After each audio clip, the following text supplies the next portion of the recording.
everyone, Seshpungun here, and we're back for hopefully an interesting video. Today we're going to be building a GBS-C, which if you don't know what that is, basically it is a retro video game console slash PC scaler. So it takes low input 240p 4Di, converts it to 1080p, and of course does things like motion adaptive deinterlacing, all sorts of cool things. And it is an open source project that is based on one of these GBS-C 8200 boards.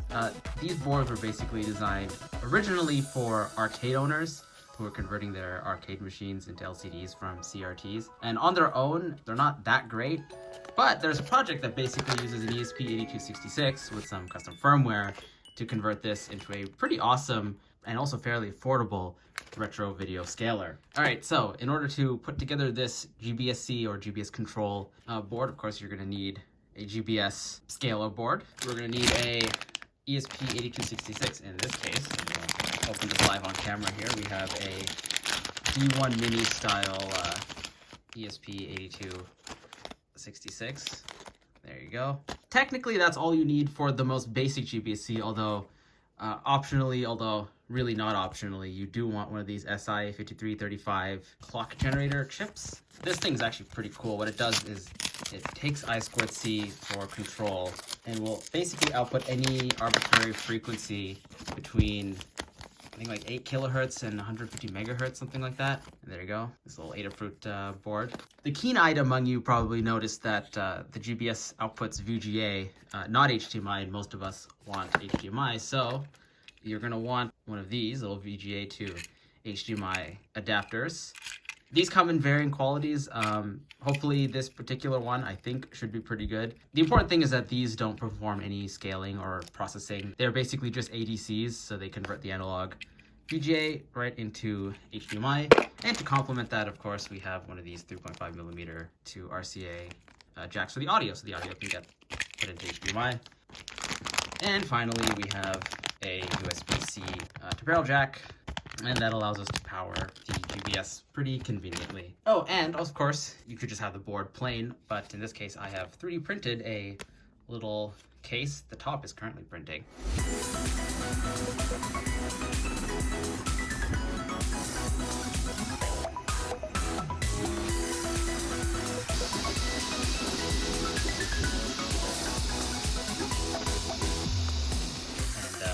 I'll put a link to the Thingiverse for this particular model. I have modified it slightly. I've added these grates, and the this particular case from Thingiverse had a little hole here for a DIN style connector that I've just sealed off.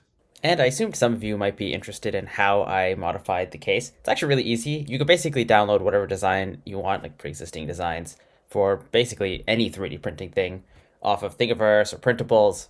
And then you can just load it up into Tinkercad, which is just like a super basic online 3D modeling software. And yeah, I got both pieces in here and I just made the modifications I need. So for example, for this little vent, it's super easy. I basically just came in, plopped down a hole shape. So the way Tinkercad works is you have all of these basic shapes and you merge them together. So if you take a solid shape like this cylinder and, I just, as long as it's intersecting somewhere on this model, I can select both of these and hit merge, and it'll turn it into one solid piece. And I can, of course, undo that. And for example, for these slots, what you can do is, come in, make the particular dimensions you want, have it intersect. And then the trick is you duplicate the item, move it however much distance you want. So for example, I want that much spacing. If I hit duplicate again, it'll continue to duplicate it from the amount of distance that I set for the previous model. So that's how you create these. Text is super simple, same thing. There's a text element, make it a whole. I also added some reinforcements. If you look on the bottom side, you'll notice there are these horizontal bars. That's to make sure the little pieces in the E and the A don't fall out. An important thing when you're printing things, of course, you have to think about the physicality of it. And the same thing for holes. There used to be a little circle cut out here for the DIN connector. I didn't need that, so I just took a solid piece, made it the same thickness as this wall, lined it up in there, merged it, and now I just have a solid piece. So if you have designs that you find online, but they aren't exactly to your specification, it's really easy to come into something like Tinkercad, modify the design, add your own things, remove things, and then you can export it, bring it into your slicer, and it's honestly very powerful. Here we have the actual GBS board itself, a little manual, don't need that. These harnesses, one of these will be useful, this little power harness we will use to extract 5 volts to power the HDMI adapter. We'll get to that later. This harness can give us RGB, horizontal sync, vertical sync, I believe, are the signals available here. People typically use this to wire up SCART or just any other RGB input. In this case, we don't really need it because I'm going to be using this particular board with component video only. And of course, the GBS board itself. Now, what makes this board special, if you know anything about retro video scalers, you've probably heard of the OSSC and RetroTink. Both of those boards use FPGAs to implement their scaling. But what makes the GBS kind of interesting is underneath this heatsink is basically an ASIC. It's the Tavia TrueView chip, and it's actually a chip from like 2013. And basically implements everything that like an OSSC or RetroTink would implement, and then is controlled over I2C, which is basically what the ESP8266 is going to be hooked up to. If we bring out the case here, this whole thing will basically sit in something like so. There we go. That's basically how that will sit in. This is our VGA output. These are our component and VGA, aka RGB HV. And then over here we have a couple of pin headers. Now this pin header we're going to have to desolder. Unfortunately, it is soldered on here. Some of these GBS boards don't come with this. This is where the I2C line is exposed. And if we grab our ESP8266, that'll live right here, and then we just run some wires to the I2C. One wire we're going to have to solder directly to this microcontroller chip. That's a debug pin. And then the clock generator chip will live. Most people just hot glue mount it right on top of the heatsink here. And this is probably going to be the finest pitch solder work I've done ever, because we are going to have to solder a wire right onto the Tavia chip to inject the clock signal. Now, typically you desolder this header in order to actually get access to these pins more easily, although I do have this box of connectors that looks suspiciously similar, so I might actually be able to make a harness. I don't know if it's actually worth it. I might still end up desoldering it, but I'll try to see if these fit. Also completely unrelated, my soldering iron, the pine cell, will be powered by the power of OLO.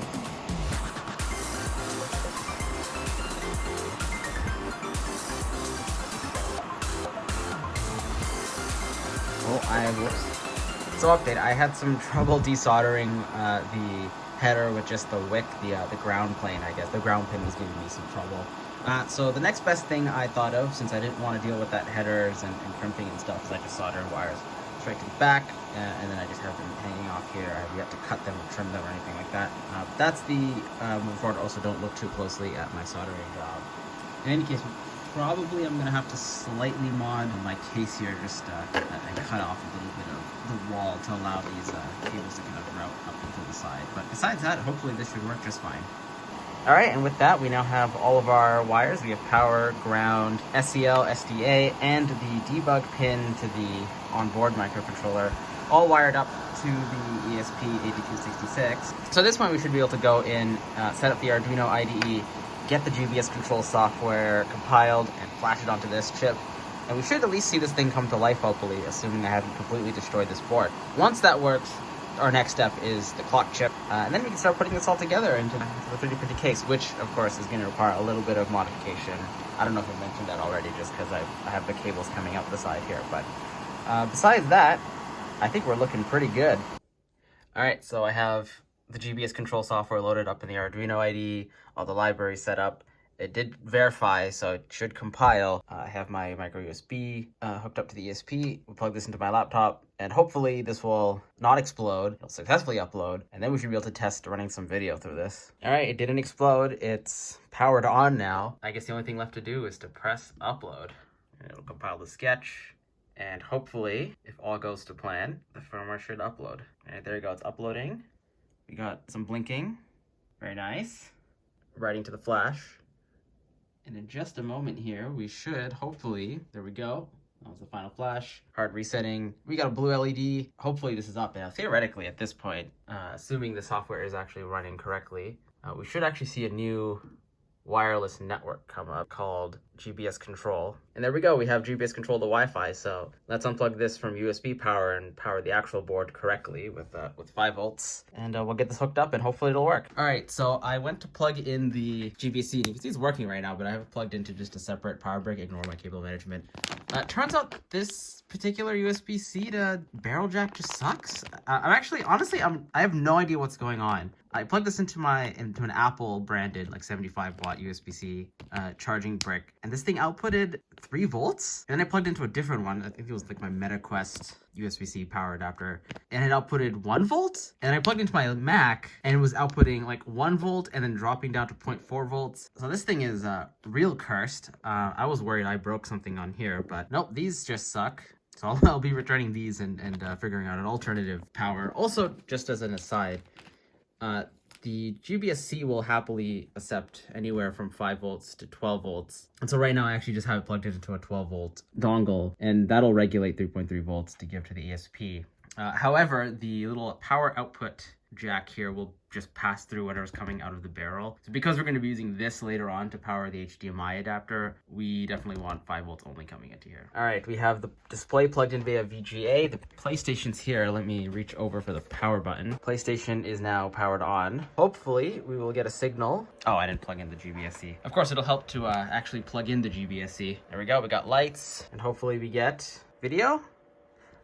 It works! Let's go check that out. We got some interesting speckle, and there's some other visual artifacts a little bit on here, but I suspect all of that will go away once the clock chip is installed. But there we go. We got video. It's working. All right, here we go. We're connected to the GBS-C Wi-Fi network, and this is the control center. So this is where you can set things like your resolution. By default, for 480i content, it'll default to 960p, which is a 4x integer scale. It's currently what we're on. You can set that to, say, for example, if you want to just do 40p. That's switched over there. You can do things like picture controls. You can nudge the pictures up and down. So, for example, if I click on the up, there goes the image, and likewise we can bring it back down. A bunch of options for things like line filtering, which if I kind of zoom into a thing, you'll probably notice I clicked it. Now there's a bit of filtering on there, and a whole bunch of other options. Motion adaptive deinterlacing, of course. You can connect it to your Wi-Fi network instead of it making a Wi-Fi network. Turn developer mode, we can see lots of options here and lots of logs. Let's say I set it back to 960p mode. We can see it working. So yes, perfect. Now it's time for the clock chip, so you can see me. All right, so here is our SI clock generation chip, and this will help prevent basically screen tearing and just provide a much nicer, stable clock that is controlled by the ESP8266 into the Tavia chip.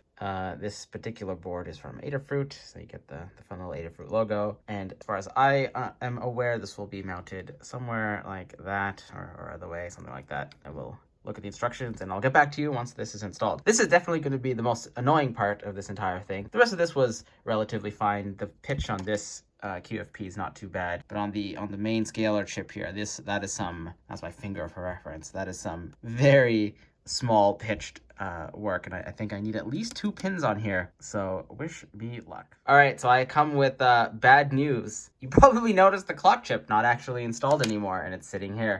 Well, let's just say I did an oopsie. I got the wire, I might say perfectly soldered, onto the chip. Now, the keen-eyed among you, once this comes into focus, there we go, probably know exactly what happened.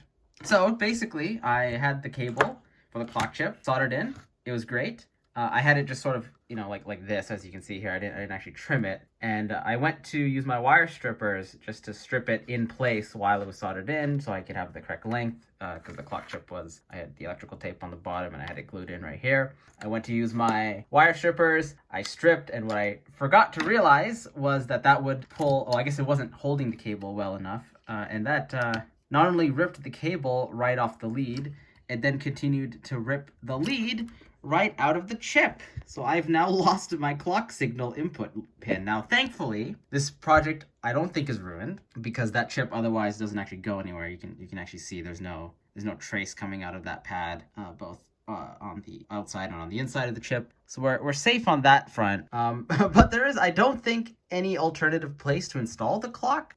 Maybe there is, but I think this will be a clockless GBS-C for now. To be fair, this is not actually going to be my main GBS-C. I already have another GBS-C that is just like one of those pre-built units. I think it's the retroscaler model. This is for other purposes. That's not nearly as important, I guess, as that. But yeah, that is that is really unfortunate. But yeah, I mean, I guess no clock chip. This would just be a basic ESP only GBS-C.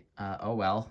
And with that, ladies and gentlemen, I think we have pretty much the completed, I guess minus the clock chip. I'll have to deal with a line of tearing occasionally, unfortunately. But there you go. That is basically the completed GBS-C. We have everything mounted inside the board. I mean, the wires are probably a little longer than they needed to be, but oh well. And over there, you can see a little bit of electrical tape. I have the power input. So this little jack, that came with the GBS board. That's just wired. I spliced the micro USB cable, and I made a little hole in the 3D print to accommodate that, and that just goes straight into the HDMI adapter. So now we got HDMI coming out of our GBS, and somewhere on this desk that is now a complete disaster, I should also have the RCA audio input. So that will be very nice. All right, and with that, through my assorted boxes of screws, I found some M2.5 screws that are also conveniently black. Fit right in. This whole thing is now screwed together. So I think, ladies and gentlemen, we have a working GBS Control retro video scaler, minus clock chip, but you know. And I think this turned out pretty good, honestly. I'm happy with how the 3D print turned out. I mean, it's about as good as I'd expect from my Ender 3 V3 SE.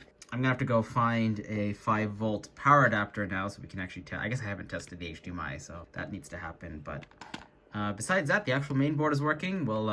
I'll go find a 5-volt barrel jack so we can get this going, and I'll have to figure out how to return those USB-C ones that weren't working. And yeah, and also I took out here it is. These are the RCA to 3.5mm headphone jack, so that just plugs right into the HDMI adapter, and then you can just feed your audio into here. That'll get injected into HDMI, and that can go straight to your TV, or in this case, this one will be living with a capture card. There we go. That's working with HDMI. Instead of finding a 5-volt adapter, I just temporarily did not use the power cable that I made, and I just stole 5 volts from my laptop. But there you go. Everything's plugged in. Components coming out. HDMI's coming, components coming out of the PS2 into the GBS-C, VGA to HDMI, and we got a signal. I don't know where my controller is. We get to just stare at FreeMic boot. Also, this monitor doesn't have sound, but I'm just gonna assume that the sound will probably work. So this will be going to my brother. So he gets the clock chipless GBS-C for PSP purposes. A controller has magically entered the sphere.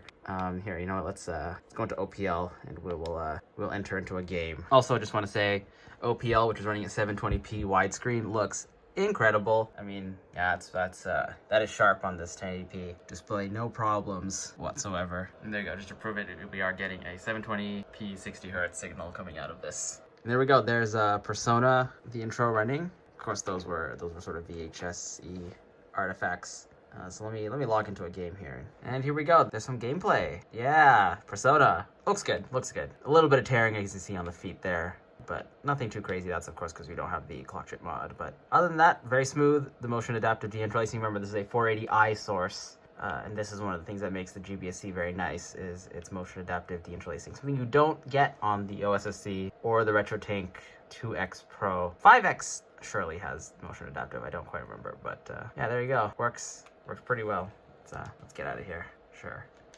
If I'm not lazy, I could probably get you guys some actual recorded footage. Maybe I'll go do that. Also, just a random shout out to this, this is a little Hagibis. If this focuses, there you go. USB 3.0 capture card. This thing's really nice. It was really cheap, and I picked it up specifically for my Meta Quest because it has USB PD pass-through. So there's a USB power input there, USB-C on this side, and it's true USB 3, and it'll do YUIV encoding at 1080p 60. So with very low latency, so it's actually quite a nice capture card. So I'll plug this in, plug in the GBS-C, and I'll get you guys some footage. All right, here we are. This is the native video coming off of the GBS-C. Oh, we have to go through all of this. Yeah, this is now a Let's Play video. Haha, that was the goal the entire time. I think my voice is peaking. But honestly, this looks great. Also very impressive is the latency. You can't really tell, but the latency through the OBS preview is quite impressive. Anyway, that's well, that's partially part of the GBS-C, since it has basically no latency. So this is, yeah, working great. This is, again, 480i content, Persona 3. There's a little bit of kind of interesting banding. Not quite sure if that's because of the clock chip or something else. It's possible that that banding might actually be caused by the power supply. I know there are some mods out there you could do to the GBS board to make the voltage regulation work a little bit better.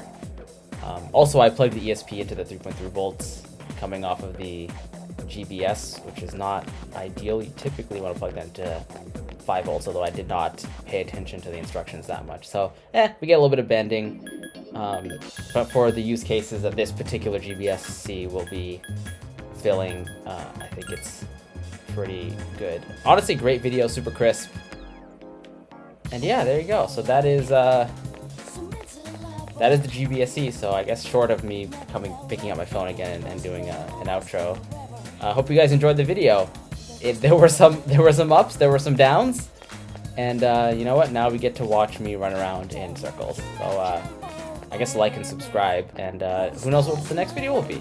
So see you. Oh, I guess I should recommend another video. So yeah, if you like this video, I don't think I have a video featuring my soldering. I've attempted to build some or make some videos with some stuff, and I've always just canned it because recording I don't know, electronics projects is always really annoying. So I guess if you enjoyed the video, go watch my last one where I went over setting up a failover WAN, which by the way there might be a part 2 to that, because I'm going to be completely replacing, not the modem, the modem was fine, but I'm going to be completely replacing OpenWRT on my home network with something. I haven't figured out quite what I was going to pick. Maybe BIOS, maybe OpenSense, we'll see.